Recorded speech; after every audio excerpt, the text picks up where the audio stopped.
everybody. Hey, everybody. Welcome to Therapists Uncensored. This is a podcast that breaks down interpersonal science into practical and understandable tidbits. And as you listen, I can just imagine little light bulbs of insight appearing above your head. Absolutely. You're going to be surprised and touched at what you learn about yourself as you get more accurate and in-depth view of your mind and your heart, and as you figure out those close to you.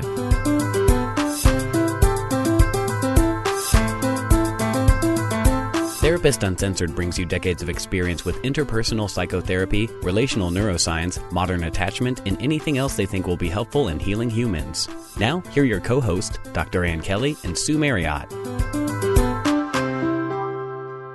Hi, all. This is Ann. Sue and I are taking our annual break as we prepare for our fourth season coming this fall.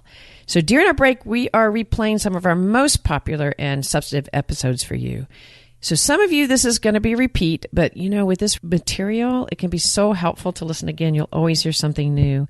And for new listeners, it gives you a chance to hear some selectively chosen episodes that we find extremely helpful in all of our journeys of building security and connections inside ourselves and our relationships. So we hope you enjoy that. And as a preview before we jump in to our fourth season, we just have some great interviews already lined up. We have Deb Dana we've already interviewed, and that's coming. Alan Shore. We'll have Dan Brown back. These are just amazingly insightful people. We're also going to be covering some specific topics requested by our Patreon members. We're going to take deeper dives into attachment and personality issues, such as narcissism and borderline features. I could go on with the list, but trust, we have a great season in store for you. We're also going to be finalizing a workshop that will condense some of this material for you in a really in-depth and personal way, so look for that. Now, during our podcasting break, we are still going to remain really active in our online community. So if you haven't had a chance to join our online community, please do. Therapists Uncensored has a Facebook group. We also have a private group that has rich material and active discussions. And for our Patreon members, we have a secret Facebook group, and that we are so excited that's become extremely active. And we will continue for that group to be live, doing some live videos and discussions this whole time. So we will not be disappearing. We'll be there the whole summer. Also, feel free to continue to send us more wishes and requests for the next season. So we love hearing from you. For those of you that might be interested in becoming a Patreon member and you think you can help support us in our efforts to bring this material to you, we would be ever so grateful. Go to patreon.com/Therapists Uncensored and sign up even as little as $5 a month, or at certain levels, you can be featured on our webpage. All right, so thank you all for listening, and let's jump into today's episode. So today we are going to do a deep dive into one of the building blocks that moves us towards secure relations and relationships, and including with ourselves. And Anne has been particularly interested in, and I would say, could I say a little obsessed about this concept of curiosity. So let's start with, why don't you tell us why you're so curious about curiosity? I guess you could say I've been a little obsessed, gotten my be on one thing. I think because if I can imagine giving one quality of mine to anybody that walked into my office door or any of my friends, the aspect that I would want to will to people is increased curiosity. I feel like it's an elixir for, I do. It sounds funny, but it's like, if you think about it, curiosity is what can engage us in the most alert aspects of our own body and a deepest connection with the other people in our lives, if we actually find that state. But it's not as easy as it seems, is it? Not at all. I'm remembering how that I was much more able, it was much closer to me, this quality of being curious, when I had little ones, because they would be so curious, And I remember pushing a stroller with my oldest, and I was looking at the shadows that we were making, and I was playing with the shadows as I'm pushing. And I don't think I would have done that except having sat with him and watching him discover everything is new. And so I just remember it being really fascinating of think about what a shadow is. That's the coolest thing. And it was silly in a way, but it's I saw a shadow in a new way. Oh, yeah, especially if you see things through a child's gaze. Yes. Why do we lose it as we age? That actually is true. We do lose curiosity as we age. If we think about it, though, when we're born needing all this novel information and having all this, and we have to make sense of it. And we have to put a place and a name to everything. So we have so much hunger in our mind to take in all this new stimuli. And as you think about it, as you get older, you quit feeling like you're having new experiences. You feel like things are predictable.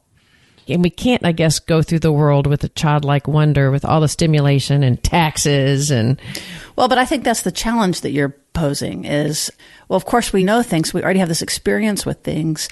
But sometimes that's a real problem because we just shut down.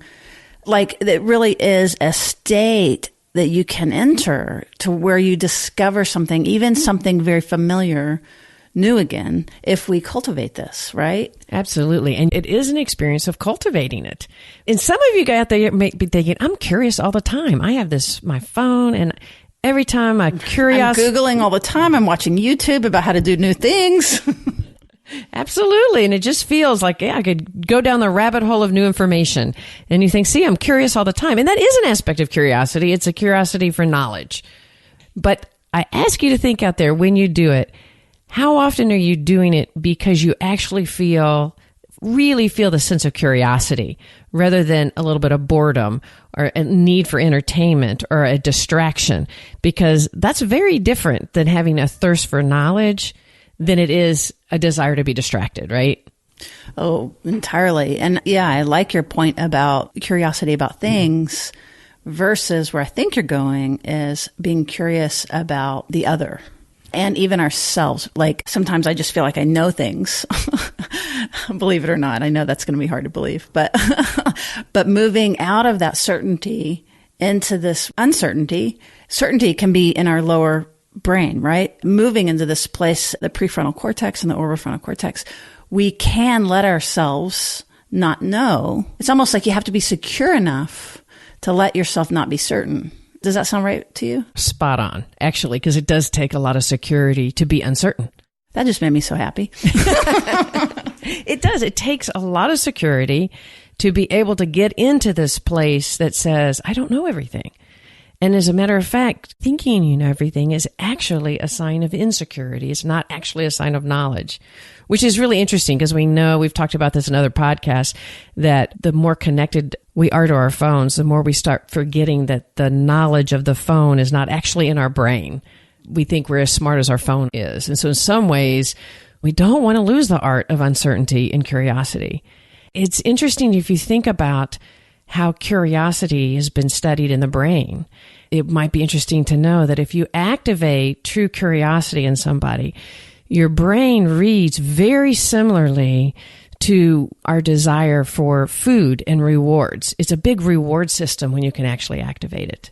Oh, I can kind of see that. Like, and again, as you're listening, just kind of see if you can kind of go internal and like, what does it actually feel like in your body, in your individual body, to feel that feeling of curiosity. And I wouldn't have thought of that, but I think you're right because there's an anticipation. Yes. There's an excitement. There's a approach feeling, a moving towards something. It's pleasure. It's associated with pleasure. Completely. It activates the midbrain area that is the center for wanting. It's the center, if you imagine a dessert coming towards you that you've ordered and you see the waiter coming to you and all of a sudden you get this little bit of an excitement. That's the midbrain going off, and it activates that part. Then it also activates the hippocampus, and that's an exciting part too because it's related to memory, and in particular, like new working memory. So we're activating wanting and the parts of us that wants to learn. And so if you activate both of those, that's a pretty rewarding center to hit. This is how it moves us towards more secure relationships, is that it allows us to update a model. So maybe I think, for example, if I'm looking at my child, it's like I'm supposed to teach him something. But with what you're talking about, Anne, if I can move more towards like, I want to discover something about him, it's a more receptive position. And what that does is it allows me to be open to updating my model of this human being in front of me rather than thinking I know them already. Exactly. That's a great way to put it. When I can really activate that and be genuinely, truly curious. time slows down a little bit. Oh, yes. You know, so that silly example of the shadows, it's like I can be really immersed in it, and time slowing down is a good thing because it's part of presence and being present. That's just something that I've noticed is this notion of slowing down time. Well, yeah, and it really does, in order to actually experience the wanting, you have to be in the present moment, because if you're not, you're going to disconnect from that part of your center that's so aware and alive. So maybe it would be a good flag or something, if you can check yourself to see if you're there, then that's one of the green flags of good, go, you're on the right track about truly being curious, including even our own feelings. Well, absolutely. And I think one of the things I want to talk about, I think we should mention, is that when we talk about something like curiosity, it sounds like it'd be so easy. So just go out there, go forth and be curious, and we'll all be good. But truthfully, let's talk a little bit about what makes it really hard, because it can be a hard endeavor to stay in, because as we approach uncertainty, some of us are more comfortable than others for various reasons I think we should talk about. And at different times in our lives, or different times, different topics, remaining in a place of uncertainty is easy, and sometimes it's really not. I think about myself, if I'm sitting around and all of a sudden I'm with my family and we start getting into political discussions, and I know that this family member very much differs in my political views. But Anne, what if you're right? Oh, wait, I think that's that shutting down of curiosity, right? Dang it. That's exactly what happens. I just feel I can just feel my whole body stiffen, and I can already, and what I'm doing is I'm waiting for a break so I can say my point. I'm not curious in that perspective. I'm curious. Oh, yeah. Now we're loading our armor and absolutely getting our ammunition, and so you're not open. Yes, exactly. So to actually find a place of curiosity in that, it takes work, and you have to be willing to embrace the uncertainty. And part of that, it does get a little more technical because, I was joking about, but I'm right. What I'm right. But there really is a way that we can still hold what we know. It's not like you have to really not know something. Right. So I can hold what I know and believe deeply, but also be curious about, for example, what's motivating the other person, or when they're so different from me, that becomes fascinating. And it's how did they come to this point where this is their beliefs, or help me understand your view of the world so that I can get it a little bit more. So I can both hold my own identity firmly, but also be open and curious and inviting of trying to understand something more deeply that is very different from me. Absolutely. And you have to be able to do that, to be able to slow down and actually feel yourself and then feel the other person, because understandably, different things that we might be coming to could create a sense of threat in us, and we might even realize it. And as a matter of fact, if you think about, I know we do a lot of discussion about attachment, and so we're going to have to bring that into this dialogue because it's actually really relevant. How we end up processing information and being able to take in a state of curiosity relates to how much security we can feel. And actually, different attachment styles and working models approach it differently, because someone that has been raised in a way to not feel safe in their environment, and maybe more from a dismissing state of mind or a dismissing working model. For those of you that are familiar with the podcast, those would be on the blue side. Individuals, when they were young over there, the idea of exploring was not filled with joy, because as they would try to explore, they didn't actually feel the sense of trust that the person that they were the most attached to was going to be there. So because of that, their ability to be curious and experience joy wasn't there. And instead, they have a higher sense of insecurity. In other words, so somebody that has a more dismissing attachment style of relating, the feelings of being unknown or in the unknown state can create a lot of anxiety. Well, what it makes me think of, because you said two things that were really interesting to me. One was the lack of pleasure in exploring, particularly I think of a child exploring a mother's face and their eyes and their ears and touching. And one of the things we know about folks that lean on the blue side, that can tend towards more of a dismissing state of mind, is that they have been pushed away. And if you think about it, if they are playing happily with toys, then that's really encouraged. So I think on the blue side, you might be curious about information. You might be curious about getting your new computer, but it directs you away from people, and that there's not an active curiosity about oneself. And as a matter of fact, when folks are trying to get that or trying to tell you something about themselves to you, trying to update your model of how you see them, they find it intrusive. It's not pleasurable. It is more intrusive versus pleasurable. And again, this isn't for everybody, people that are blue, but yeah, they could experience it intrusive to them. And so what can happen is they may then associate that with people that are in their lives, and that people they love, if to find curiosity and ask a lot of questions, could feel they would project intrusiveness into their experience. That is so true in my groups and stuff like that. I will ask the group, why aren't people out, and they're like, well, if they wanted to tell us, they would tell us. It's like, no. And so those of you who have that belief that you're going to hang back and wait for somebody to talk when they're ready, we want to update that a little bit. Yeah, and it's an understandable belief based on your young experience and your life experience. It's an understandable belief. But one of the things that you had learned as a very young child is self-reliance and being able to feel your own needs and to feel that relationship as a little bit overwhelming. And so you kind of get a reliance on a little bit more black and white thinking, kind of right, wrong.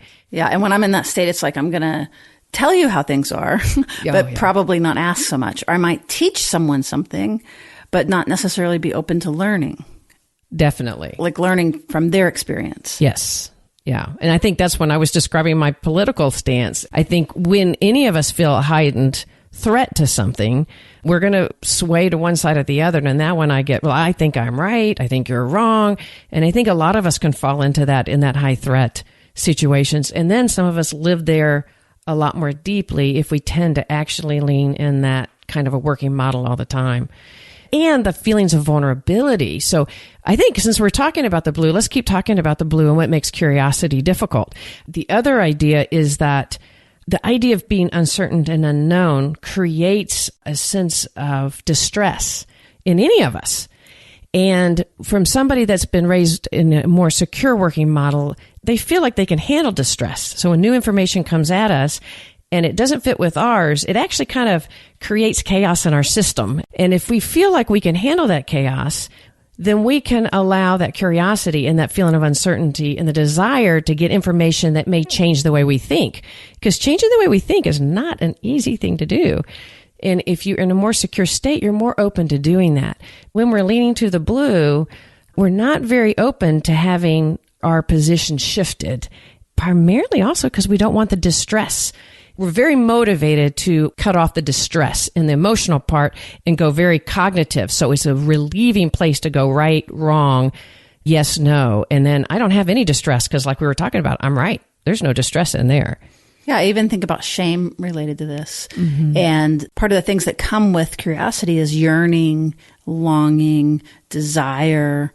And those are the exact things that if you have grown up and you tend to lean a little blue, that have been highly discouraged. Mm-hmm. And as a matter of fact, you can almost imagine, a child reaching out towards something and then being pushed away or being personally rejected or being told no, and then that shame feeling.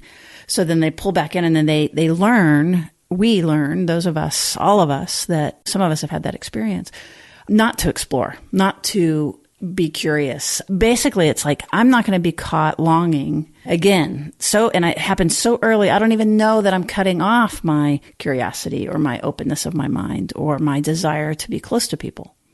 Right. And to experience that desire and have it not met feels so bad. So I'm just not even going to let myself experience. It's the hope disappointment. So we'll just cut out that hope part and we'll be just fine. And then we feel just fine because we're not actually connected to it. And in fact, research on curiosity with people that are living more in the blue, when they get more curiosity or they seek out the information is when it enhances their ability to avoid social interactions. So in other words, they'll be more likely to work or to do information searches, et cetera, if it allows them to disconnect from social connections. They're more motivated. Right. So here's another social example of that. And this actually came from a listener. I thought it was a great point because she said sometimes that we talk about it and it makes blue people sound like cold fish. And that's so not true. And it's so not true. However, one of the strategies is that they ask a lot of questions of people. So that can look curious. But if it's a strategy to hide and in a way to avoid, to sort of look normal. Well, and avoid your own emotional vulnerability. Right, exactly. If it's a strategy to hide, that's different. Versus if you're genuinely, truly interested in learning about the person from a non-defensive place, that's where we're trying to nurture, because this is changeable, right, Anne? This is changeable. It's the whole motivation for wanting my little obsession in this. This is so changeable, and it's not overnight. You got to practice it. Yeah, one of the ways our neural networks formed at a very young age is all these things we're talking about it. But as you open up yourself to go, okay, I can do this, I can ask questions, and I want to go over, but I'm going to save that, maybe some different types of strategies to help us move out of that. But to know that it is changeable, and that even if you just start with your child or your partner or your sister, start with one person and starting to build and allow yourself to feel that anxiety that comes by asking questions and making yourself do it. Anything as a habit done over and over again, it starts to build neural pathways that makes it easier and easier. And the anxiety that we're talking about starts to go down. Like you think of someone in your life, maybe that's very familiar to you, and try on, like, what do you not know about them? What have you not talked about in a really long time, and perhaps that their views have changed? Or if for just 1 minute you could pretend that you didn't know them and you could see them with new, fresh eyes, like a child's eyes. Again, it becomes really fascinating.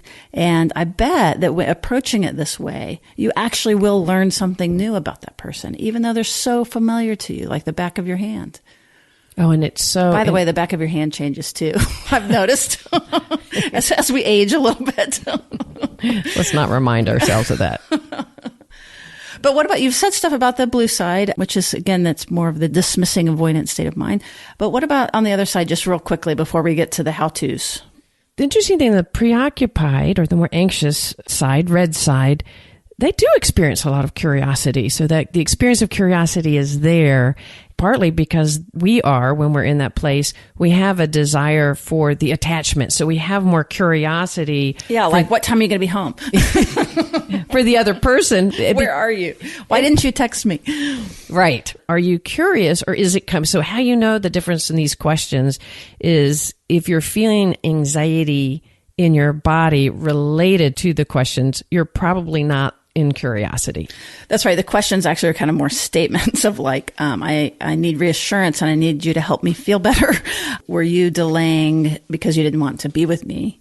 So in other words, it's a way of putting a little fire hose on my anxiety. If you can tell me more and give me more information and reassure me, that's where the insecurity comes in that you were talking about. That's not a secure place. Right. Versus even if you kind of lean on that preoccupied side where we get a little nervous and anxious, that if we can move again to a place of not knowing, we don't know that they were delaying coming home because that they didn't want to be near me. We just have a part of us that thinks that. So instead, if we could really move into this place of uncertainty where that we can begin to wonder, like, oh, it could have been this and it could have been that and it could have been the other. Uncertainty and openness. So, because you can have uncertainty and go, I'm not sure, and ask a lot of questions, but it's uncertainty and openness right about what the response is. Well, and another interesting thing is that if we're in the preoccupied, more anxious side, and we can cultivate that true curiosity and do, what also can happen is that then people tend to report that they start getting anxious, that it actually is going to promote rejection in the other person. So there's an insecurity that their own curiosity will be well received.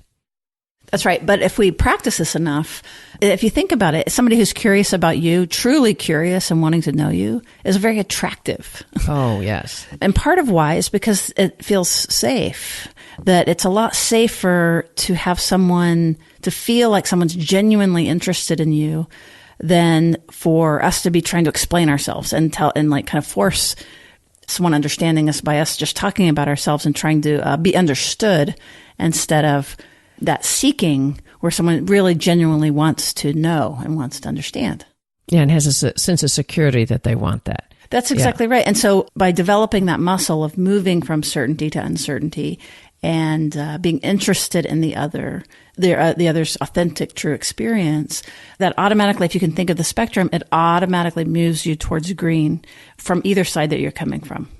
Yeah. And that's the whole goal, right? That's what we're talking about is we started off this, if you could give one aspect of something that could really build a sense of security. And I said, for me, it would be curiosity, because as we talk about it, both of these, to be curious and to really find your own state of it, it's promoting, again, the parts in your brain that activate interest and attachment.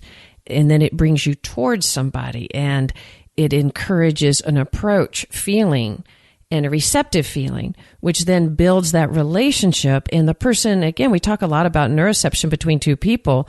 When you show interest and you really are curious, that other person feels that level of curiosity, and it calms their system down. And then they open up to their own vulnerability, and you learn all sorts of deep things about them. Oh, I think that's a really good point. And it's kind of a right brain to right brain communication, more than like a social left brain. You know, I can tell the difference between a social smile and a real smile.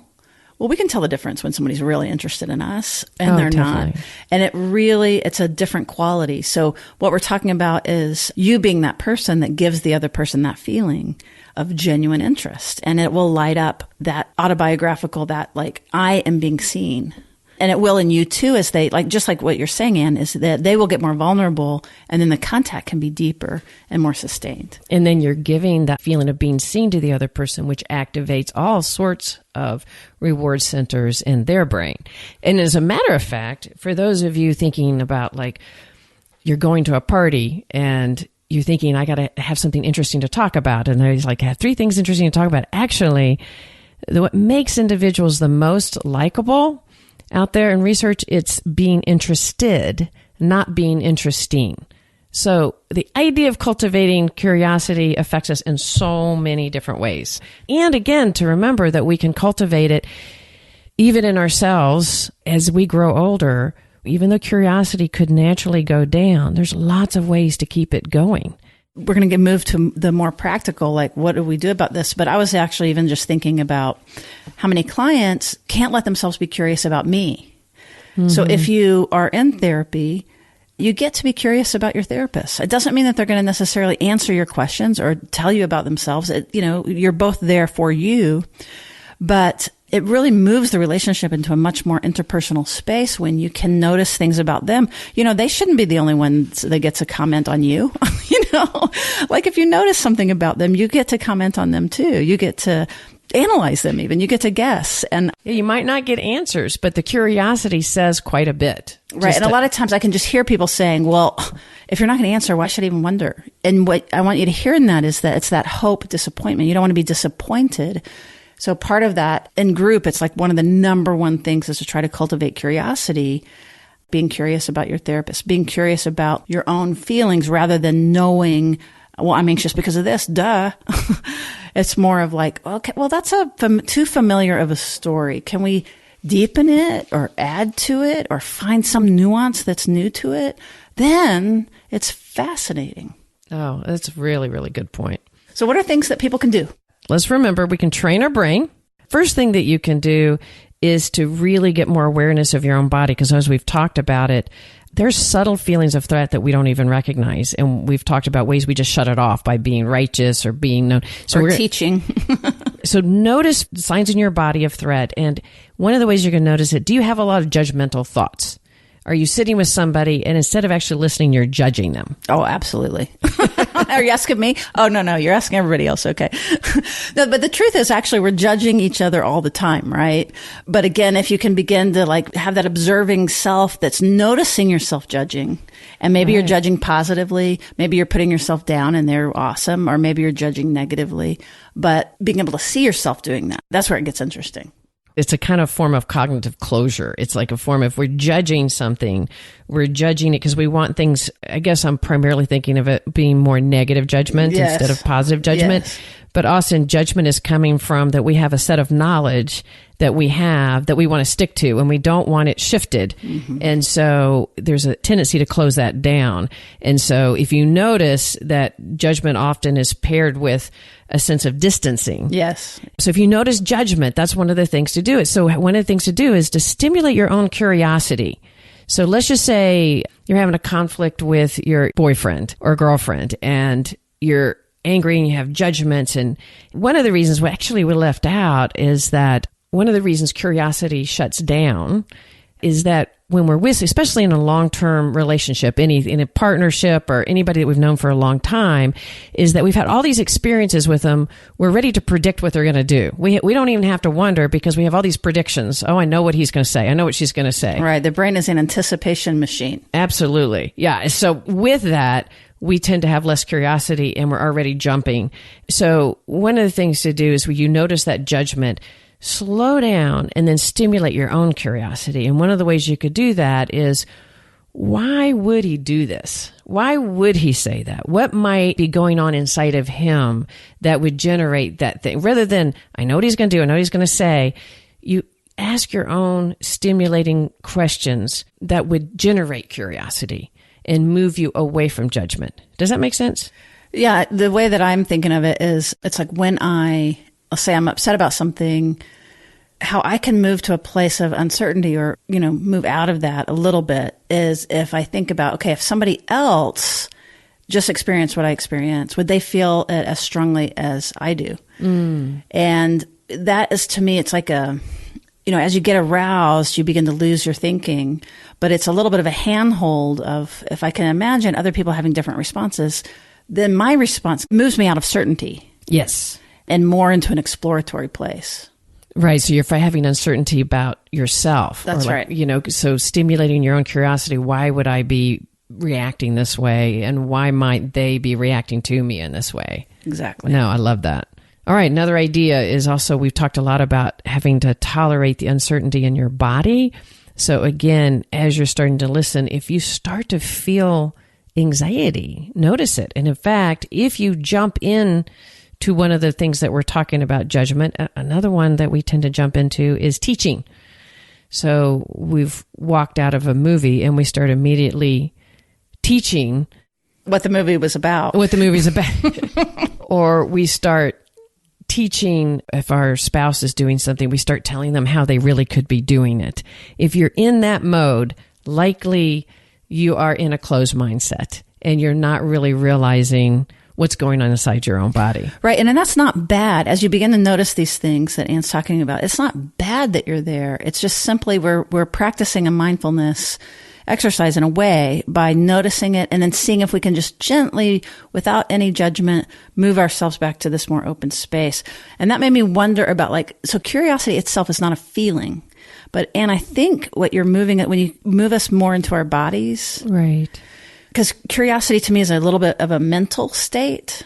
It's a mind-body state. It's a mind-body state. Because I agree. It takes the awareness into it, your own awareness of self, then the own awareness of the other, and it requires both. It requires both. That was where I was going, was that it sounds kind of cognitive. Right. But that what you're sort of challenging us all to do is to go more bottom up. It's almost like you got to wiggle your butt to find it, and get comfortable, where you actually can feel this opening. It's almost like your heart opens up a little bit. Yeah, that's a great way to put it. That's what I was kind of feeling as we're talking about it, about how do we bring the body language back and then bring it together with this concept, which you're saying exactly right. It's embodied. It's embodied. So yeah, I love that kind of coming from your own body. And let me go back to the teaching example related to what you're talking about.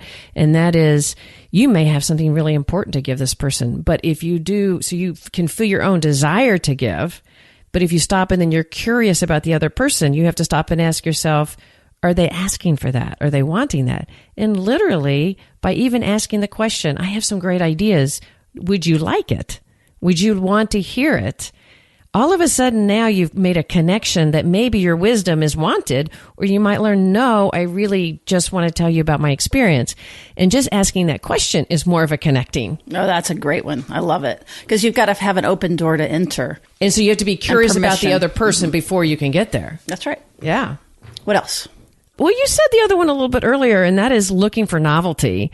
and in noticing changes in yourself and your hand and the other person. And I think about relationships, couples. We have a lot of novelty in the very beginning. So you have all this excitement. We've talked about the wanting system. Yeah, and discovery. Everything. Even if it's a new friendship, there's a lot of discovery. Surprise. And you have excitement about the curious of person and person being curious in you. And of course, the longer you're in a relationship with anybody, the less curiosity you might hold. And you don't stimulate. In fact, early relationships break up for all sorts of reasons, but long-term relationships, the most predictable reason is not conflict. It's not financial instability. Guess what it is? Are you curious? I'm super curious. It's boredom. Oh, that makes total sense. We break up out of boredom because the search for novelty and stimulation is so important to us. It's up there with sex and food. We actually need stimulation. And when in a relationship and you don't find it together and our bodies go flat, we get bored and we seek novelty elsewhere. And so I can't stress enough, and that's one thing I love about couples therapy, is you get to learn to see your partner in this new novel way. But you don't need couples therapy for that. You just need to go home, and when you're in the kitchen talking, really find curiosity. Don't wait for them to tell you. Ask. That's right. And I'm even thinking again about like a child exploring a mother's face or something, like even seeing them, like seeing their eyes. Their eyes have changed probably, especially if you've been together for a long time, or their face. You know what I mean? Like re-exploring, rediscovering them. Yeah, I love that. Or when you're asking about their day, do you actually know who they work with and how they feel about them? Right. Versus the social question. How was your day? Fine. How was your day? That's one thing. That's not curiosity, obviously. But cultivating that, and it could be, you might even be imagining it right now. And if you fall on the blue end, you might actually find yourself feeling a little anxious about doing that. And what I would encourage you to do is to let yourself be a little anxious. And let yourself tolerate that and push through that and ask those questions, because you will get an immediate response back from your partner in that. And there's all sorts of ways to generate curiosity about their history, about all these things that you don't really know. And I keep saying this, but like being interested in your anxiety. Yes. Right? Like, what is making me so nervous about this? That's crazy. We're just talking about something very simple.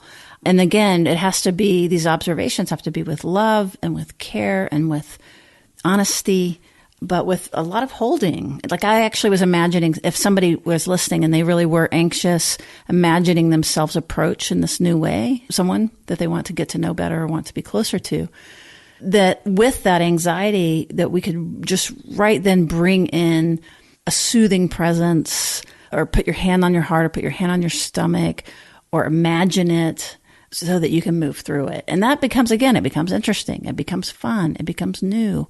And share your anxiety about it. That's right. Because one of the things you're sharing is vulnerability. And what brings relationships closer together is when you can actually experience each other's vulnerability. So if you tend to have lived in the blue and you go and you show vulnerability and like, I don't know why I'm nervous about asking this, or I find myself anxious, it's likely because when you're asking questions, you're showing your need to know and you're experiencing vulnerability and openness, and that is going to create anxiety. But share that. Like, I don't know why I'm anxious at this dinner. I've decided to ask you a lot of questions, but I'm finding myself nervous. That in and of itself, you can say, I'm curious why. Right. And even that can even be like, are you going to get absorbed by the other person? Are you going to get hurt by them? Or is it exposure? Is it like, it could be so many things, and you can just kind of keep digging down so that you can find more and more and more what it might be. Right. All right. Those are great. So we hope that you basically allowed us to draw you down into your body a little bit more fully and kind of out of your knowledgeable mind into this place of openness and love and connection. As we're closing up, I do want to remind, we are talking a lot about relationships, but also think about the cultivating of openness and connection in other ways into nature, seeing nature anew, seeing as you walk outside, seeing your yard new. I can tell you personally, one of the reasons I love doing this podcast is that it raises my curiosity about and my interest in so many different things, and I can feel my whole body stimulated. And I just want to invite everybody to keep that aspect open in them. I love that, especially about nature. Again, like just buds, and I just think of spring coming, and the words that are coming to my mind as we wrap up are like wonder and awe. Yeah, so cultivating wonder and awe. Yes, I love that. All right, thanks so much for listening today. If you find our show meaningful to you, which we hope we do, please take the time, if you could, to show support. Even if you just rate and review us, pass it on to others.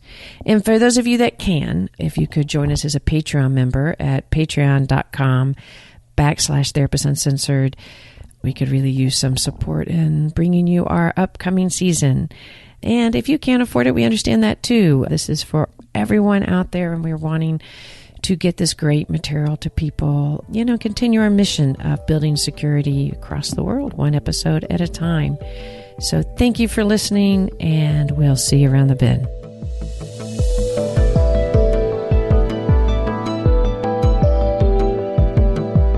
Therapist Uncensored is Ann Kelly and Sue Marriott. This podcast is edited by Jack Anderson.